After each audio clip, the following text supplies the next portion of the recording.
you can see what a lightning rod Facebook has become. We thought their Libra announcement, Libra and Calibra, another digital wallet, which could become a bank, we thought that was pretty interesting, but it is their bad reputation now based on the lack of privacy or the invasion of privacy that has caused a lot of governments already to say, we're not going to allow that. So it's going to be pretty interesting moving forward. Yeah, I actually saw on Libra, I think you might have retweeted it or liked one of the tweets, but I saw that both France and Germany have come out and essentially their governments have said the money is not a private thing. It's a sovereign matter. Yes. So we will not allow Libra into the country. Yes. Do you think that Libra is almost the start of a fundamental shift on how governments are going to have to deal with this kind of influence and this kind of innovation? Well, I think the reason why they've targeted Libra is because there's one choke point. It's called Facebook, and Facebook has, become a whipping boy or a lightning rod, however you want to say it, in the in political circles. So it was an easy mark. It's too bad. It could have been, from a remittances point of view, it could have allowed migrant workers to transmit their money for free through Facebook, and Facebook would be collecting data, but they would be providing a service as well. So we were intrigued by that use case because that's a $600 billion transaction market right now, and they would have gotten a slice of all of that. What's interesting around this is no one's saying this about Bitcoin, right? What's so interesting about that is there's no choke point.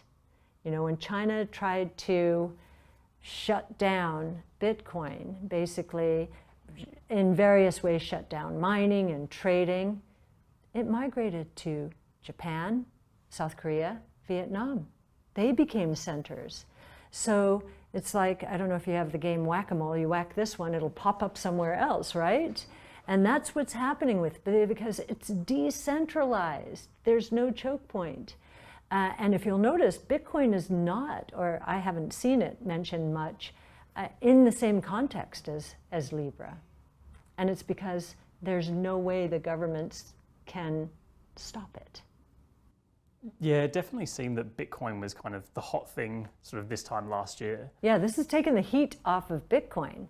Now, India has banned all cryptos, including Bitcoin, and the penalty is jail time for using it. Wow. So maybe that will work, but maybe it will backfire, right? Because in this world, all you have to remember, if you're worried about confiscation of wealth, either directly, as in Saudi Arabia, or indirectly through inflation and a depreciating currency, let's say the Indian population wants an insurance policy against that, all they have to remember is a key. It takes a lot to remember this, but there's no gold that can be confiscated. This is digital gold. You can't confiscate it. So it'll be very interesting to see what happens.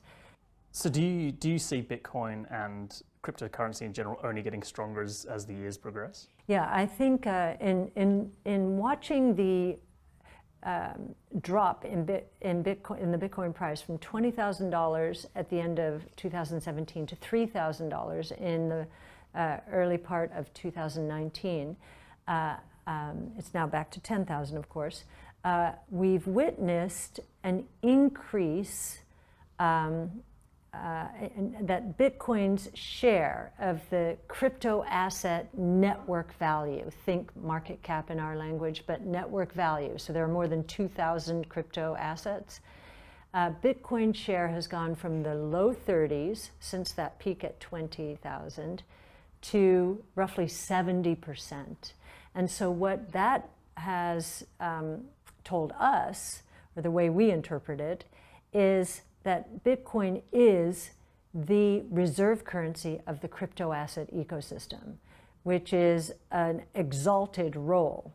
And so our confidence has increased for that reason, It's also increased because of confiscation of wealth that we are seeing in the form of hyperinflation in Venezuela and Zimbabwe. Now Argentina's in trouble. So these Hong Kong's,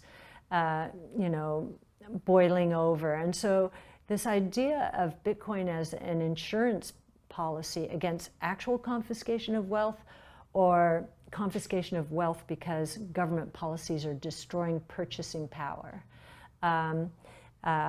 we think that's a rising concern around the world, and that Bitcoin is an antidote.